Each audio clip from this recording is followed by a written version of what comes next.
कि आईसीसी ने Asia cup के दौरान की जाने वाली समातों पर फैसला सुनाते हुए हारिस रऊफ को कोड ऑफ कॉन्डक्ट की खिलाफ वर्जी का मुर्तकब करार दे दिया है। आईसीसी की फिर भारत नवाजी, फैसलों पर सवालात उठ गए हैं। आईसीसी भारतीय खिलाड़ियों पर मेहरबान, पाकिस्तानी खिलाड़ियों को सख्त सजाएं। Fast bowler Haris Rauf 2 one day matches के लिए मुअत्तल कर दिए गए। भाई खुश है इंडिया, यही चीज तो चाह रहा था जेशा, उसको यही चाहिए था। ठीक है, ये पैसे के चक्कर में, इन चीजों के चक्कर में हर किसी को दबा के रखा हुआ है। हारिस रऊफ ने जो किया ऑलमोस्ट बुमराह ने भी वही किया, ऑलमोस्ट अर्शदीप ने भी वही किया। हाँ, बाकी हारिस रऊफ को 2 मैच की पाबंदी लगी है, भारत के किसी खिलाड़ी पे मैच की पाबंदी नहीं लगी। थोड़ा बहुत जो गरीबी में जो आटा मिल रहा था वो भी गीला हो गया भाई, गरीबी में हो गया आटा गीला हारिस रऊफ का। सबसे बड़ी खबर है, उसके ऊपर बात करेंगे। मेहरबान, देर कर दी आते आते। अभी भी क्यों अनाउंस किया आईसीसी भाइयों? थोड़ा सा और टाइम ले लेते। मतलब 28 सितंबर के बाद 28 अक्टूबर, 28 अक्टूबर के बाद 4 नवंबर, मतलब 5 हफ्ते लग गए और 14 सितंबर से ये मामला शुरू हुआ है। सो 1.5 महीना, सवा महीना, 5 हफ्ते के बाद आईसीसी ने वो अनाउंसमेंट सुना ही दी, जो कि अनाउंसमेंट बहुत दिनों से पेंडिंग थी। आईसीसी वालों, दोनों तरफा खेलना कोई तुमसे सीखे। हारिस रऊफ को इसलिए बैन लगाए क्योंकि हारिस रऊफ के 2 ऑफेंसेस हैं। एक पहला 6-0 का जेस्चर और दूसरा अभिषेक शर्मा का कैच लेने के बाद। सो 2 जेस्चर, 2 डीमेरिट, 2 दफा 2 डीमेरिट पॉइंट। 24 महीने में किसी को भी 4 डीमेरिट पॉइंट मिल जाते हैं, उसको 2 मैच का बैन लग जाता है। सो 3 T20 तो पाकिस्तान खेल चुका है, तो 2 मैच का बैन तो उधर खत्म हो जाना चाहिए था। आईसीसी वालों, आप लेट आ रहे हो। आईसीसी ने भी बहुत बड़ा ब्लंडर मारा है एज पर द नॉर्म्स, क्योंकि सैंक्शन कब की है? 28 सितंबर की। अनाउंस कर रहे हो 4 नवंबर को, तो 4 नवंबर और 6 नवंबर को बैन लगा रहे हो। हालांकि होता क्या है कि जब डीमेरिट पॉइंट का सैंक्शन शुरू होता है ना मीटर, तो जो इमीडिएट आपका फॉर्मेट होता है उसके अंदर वो पूरा हो जाता है। अब हारिस रऊफ T20 में पिक नहीं हुए थे, तो शायद इसलिए इन्होंने उसका अनाउंस नहीं किया। यहाँ तो पिक ही नहीं हुआ तो फायदा क्या है? ओडीआई में पिक हुआ है, तब अनाउंस करेंगे। लेकिन आईसीसी की एजीएम भी चल रही है, इसलिए मुझे लगता है शायद अनाउंस हो गई है। सो हेयरिंग नंबर 1 में साहिबजादा फरहान के जेस्चर के लिए Sahibzada Farhan was found guilty. लेकिन साहिबजादा फरहान ने जो एक्सप्लेनेशन दी थी वो शायद रेफरी को समझ आ गई, एंडी पाइक्रॉफ्ट को। तो सिर्फ ऑफिशियल वार्निंग दी गई है, यानी रिप्रिमेंड किया गया है, और 1 डीमेरिट पॉइंट है। तो साहिबजादा फरहान तो डीमेरिट पॉइंट और वार्निंग के साथ निकल चुके थे। हारिस रऊफ, जो कि पहले मैच का 6-0 का जेस्चर था, क्राउड को जो दिखाया था, उसके ऊपर Haris Rauf was found guilty again for the same offence, bringing the game into डिसरिस्प्यूट।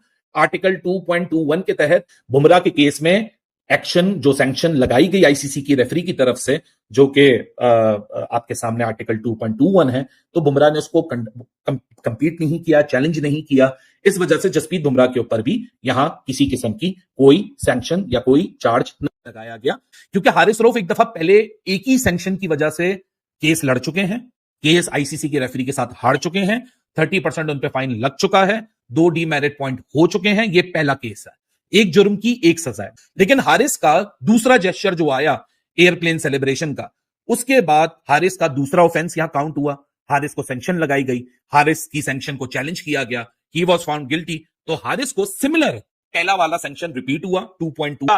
नहीं, पाकिस्तानी प्लेयर्स के अगेंस्ट भी आप नहीं कह सकते, सिर्फ हारिस रऊफ के अगेंस्ट जो है वो मेजर एक्शन जो है वो लिया गया है, और उनको जो है वो ज्यादा जो टारगेट किया गया हारिस रऊफ को, क्योंकि उन पर जो है काफी ज्यादा जो है तपे हुए थे।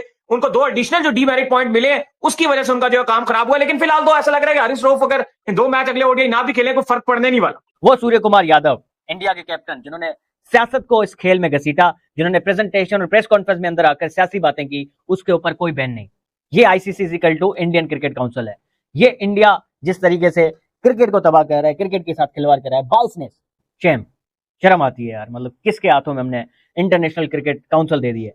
तो आईसीसी के रूल के तहत 24 महीनों का में, यानी 2 साल के अंदर, कोई भी दुनिया का प्लेयर 4 डीमेरिट पॉइंट्स ले लेता है तो उसको ऊपर 2 मैच सस्पेंशन हो जाती हैं as per ICC disciplinary framework. So in accordings with the code, Rauf को, यानी हारिस रऊफ को, पाकिस्तान के जो 2 ओडीआई गेम्स है, जो एक अभी चल रहा है और दूसरा अभी होना है 6 तारीख यानी परसों, तो उस दिन ये चीज को सॉल्व किया जाएगा। क्या आईसीसी ने फैसला दे दिया? आंसर इज यस, डिसीजन दे दिया। क्या आईसीसी ने इंसाफ किया? आंसर है नहीं किया।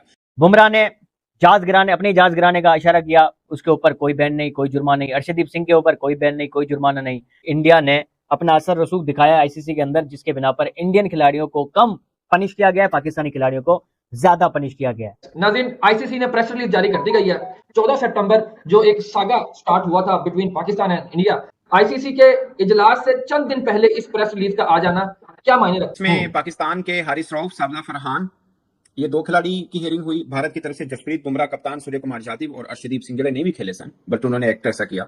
वो आईसीसी ने वही किया, कहते हैं आपको इंसाफ होता हुआ नजर आएगा, जिसने जो किया आप उसको वो सजाएं दें, फेयर इनफ। बट अगर एक्ट एक जैसा है, मैं बताऊं ना, बीसीसीआई हर मामले में कानून के मुताबिक चीजों को चलता है, और खिलाड़ी बदले ने, एक खिलाड़ी ने दो गलतियां नहीं की थी, समझ रहे ना आईसीसी का जो वो रूल होता है, वो सेम ऑफेंस दो बार नहीं हुआ। एक बार आपको 2 डिमेरिट पॉइंट मिल गए, आपने दोबारा किया, फिर 2 मिले, आप पे बैन हो गया, जो हारिस रऊफ के साथ हुआ। बट जो उन्होंने छूट दी अर्शदीप को, जो छूट दी टू सम एक्सटेंट बुमराह को, वो भी मतलब वो था। जबकि हारिस रऊफ को उनको 30% मैच का जुर्माना और 2 डिमेरिट पॉइंट। अब आते 21 सितंबर को, जब अर्शदीप सिंह ने भी बाउंड्री के खड़े होकर वही किया जो पाकिस्तानी कर रहे हैं, ठीक है सोना भाई, जो उनका एक्ट था ना वो वल्गर भी था। वल्गर, एग्जैक्टली उस पर लिखा भी हुआ है कि पीसीबी की कंप्लेन ये थी कि ये ऑब्सीन है और ये जेस्चर जो है ऑफेंसिव भी है और इंसल्टिंग भी है, ये पीसीबी का ये क्लेम था। तो उन्होंने कहा नहीं, इस पे ये गिल्टी नहीं है, ये मेरी समझ से बाहर है। मतलब था, ऑफ कोर्स था, ठीक है। अब जसप्रीत बुमराह पे आ जाए, उन्होंने एक्सेप्ट किया कि ठीक है जी, मैंने गलत, जो मेरे पे चार्जेस है मैं एक्सेप्ट करता हूं। तो सेम चार्जेस जो हारिस रऊफ पे, सेम चार्जेस जो सूर्य कुमार यादव पे, मतलब एक्ट डिफरेंट है बट चार्जेस सेम आते कि डिसरिप्यूट के गेम को। यहां पर देखिए सेम चार्जेस हैं। हारिस रऊफ को 2 डिमेरिट पॉइंट है, इनको 1 डिमेरिट पॉइंट है। महफूज की होता है, फैसला इंसाफ जितनी जल्दी दिया जा सके उतना बेहतर होता है।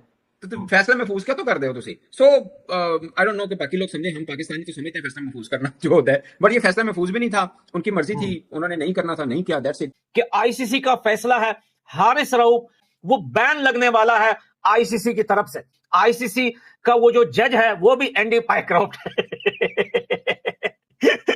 जिधर बला नहीं होती वहीं पे ये बला कड़ी कर देते हैं। पहले भी ये लोग ऐसा सेलिब्रेशन कर चुके हैं, लेकिन फिर ये बोलते हैं कि जो है पॉलिटिक्स को आप स्पोर्ट्स में ना लेके आइए।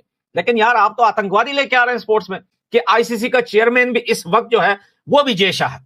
लेकिन जो केस जो है जमा किया गया था, जो शिकायत, जो नोटिस दी गई थी, वो बीसीसीआई की तरफ से कि यार ये कोई सेलिब्रेशन होता है। पाकिस्तानी बोल रहे हैं कि भाई हारिस रऊफ ने कोई ये इशारे कुछ और समझ के नहीं किए थे। इतने बड़े हरामी के बच्चे पता नहीं कहां से बना के लेके आते। बैन लगे ना लगे, आटा जरूर गीला होगा भाई।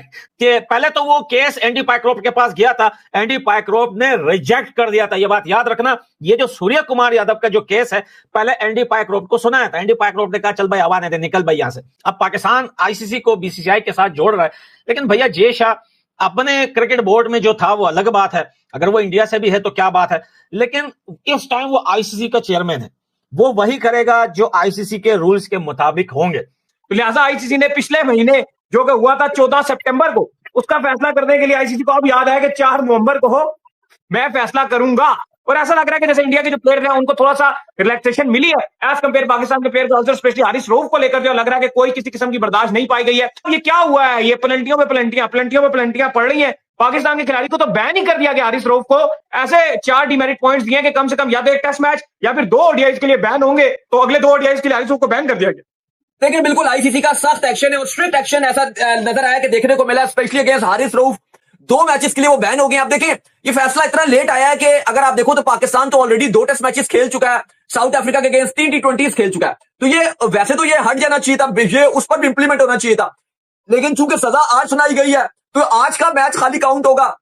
और जो second ODI Pakistan south Africa का, उसके लिए भी हारिस रऊफ बैन होंगे। जो हारिस रऊफ ने इशारे किए थे लगातार, तो उनके ऊपर एक तो वो जो अभिषेक शर्मा है उनके साथ भी जब उनकी लड़ाई हुई थी, एक वो भी रखा गया। उनका जब कैच पकड़ने के बाद भी उन्होंने इशारे किए थे, जिसके बाद उनके ऊपर 2 मैच की पाबंदी लगा दी गई है। इसके अलावा जो बकिया खिलाड़ी हैं, स्पेशली सूर्य कुमार यादव जो इंडिया के कप्तान थे, क्योंकि स्टार्ट उनकी तरफ से ये सब हुआ था, लेकिन उनके ऊपर सिर्फ जो है वो डिमेरिट पॉइंट लगाए गए हैं और मैच का 30% जुर्माना लगाया गया। बाकी जो अर्शदीप सिंह थे उनके अगेंस्ट भी कंप्लेन थी कि वो उन्होंने मैच में खेल तो नहीं रहे थे, लेकिन उन्होंने इस तरह के इशारे किए थे, लेकिन उनको जो है वो बिल्कुल क्लियर करार दे दिया गया। उनके अगेंस्ट आईसीसी ने कोई हियरिंग नहीं की और कहा कि वो बिल्कुल तो इनडायरेक्टली अली साहब अगर हम कहें तो जो मेजर एक्शन है वो सिर्फ पाकिस्तानी प्लेयर्स के अगेंस्ट ही किया गया। बहुत टाइम लगाने के बाद आईसीसी ने यह फैसला किया। नहीं, पूरी मैंने कहा इनकी तरफ से डिसीजन जो वो देखने को मिला है, इतना टाइम जो वेस्ट नहीं करना चाहिए था। जो भी डिसीजन है आपको जल्दी करना चाहिए था। हारिस रऊफ 2 मैच के लिए बैन है। एक मैच जो आज हो रहा है, एक मैच तो उनका निकल गया, दूसरा ओडीआई 6 तारीख को है, यानी जुमेरात वाले दिन दूसरा बैन उनका उधर निकल जाएगा।